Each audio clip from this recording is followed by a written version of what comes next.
Related news from the NFL, this time from the Houston Texans. The team has hired Lovie Smith as their new head coach, promoting him from defensive coordinator. Smith now becomes the second black head coach currently employed by an NFL franchise, along with, of course, Mike Tomlin of the Steelers. Only one head coach opening remains in the NFL. That belongs to the Minnesota Vikings. But as we mentioned, the NFL still faces a discrimination lawsuit filed by former Miami Dolphins head coach Brian Flores.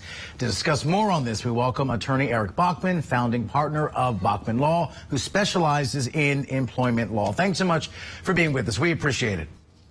Thank you for having me on. Let's start here. Does the Flores lawsuit and the fact that he has put his face and his career prospects on the line to raise this issue, how strong a case do you think he has? Because to me, when you accuse someone of discrimination, you have to prove one or two things: intent and that there's a pattern. Does he have that? Yeah, that's a great question, and that's what's going to be playing out in the courts. I mean, I will say at the outset, this is a landmark case. I mean, we haven't seen an employment discrimination case like this in a decade or more, and it's going to be one to watch. What is really interesting, though, in the complaint, he's got a lot of details in there. He's got a lot of examples of how other black coaching candidates have been treated, and the statistics are pretty eye-popping. So what's going to be really interesting here is how the judge decides whether this case can proceed as a class action. Just because Mr. Flores has styled the complaint as a class action does not make it so. Ultimately, a judge is going to have to make that ruling. But I think from the NFL's perspective, they've got to be really worried about is this case going to open up a can of worms, and what type of evidence is going to come out during the litigation. And look, not exactly parallel, but similar. I mean, look at everything the league went through when we learned more about the brain injuries related to football and CTE, and the players who would kill themselves and ask for their brains to be donated to science, and the steps they had to take and the money that it cost them. So this, to me, has a potential similar snowball effect. And you mentioned those stats a second ago. This is from Flores' complaint. 70% of the workforce are black in the NFL. Only 3% of head coaches, though, are black. 9% of quarterback coaches are black. Only 12% of offensive coordinators are black. So he's done his numbers here, as you do in a solid complaint here. And like you mentioned, the judge will have to decide whether it goes forward as a class action. But at the very least, do you think there is some good or some pressure that comes out of the conversation, if not the litigation itself?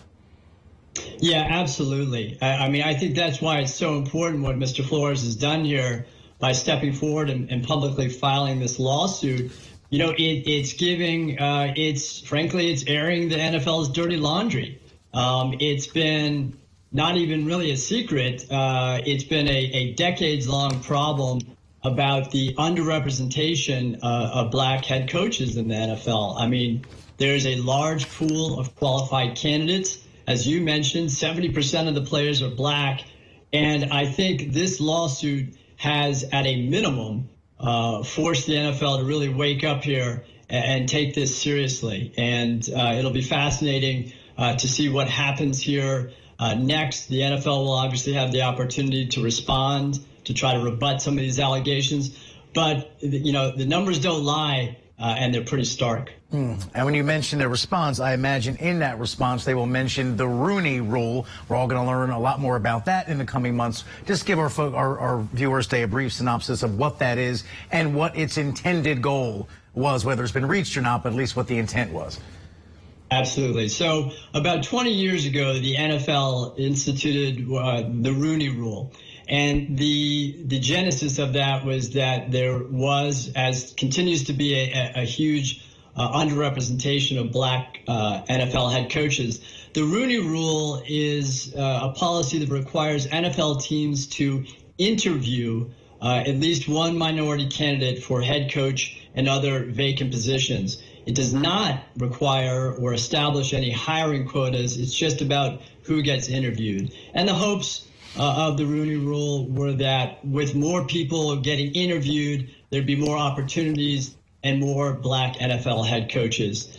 There's been some improvement along the years, but obviously where we're at today, I think the thing that sticks out about the Rooney Rule is the lack of real enforcement, the lack of teeth that goes with it. And if Mr. Flores ultimately succeeds in this lawsuit, it'll be a far different dynamic. You'll have a federal court, a federal judge dictating to the NFL and its teams how it has to hire.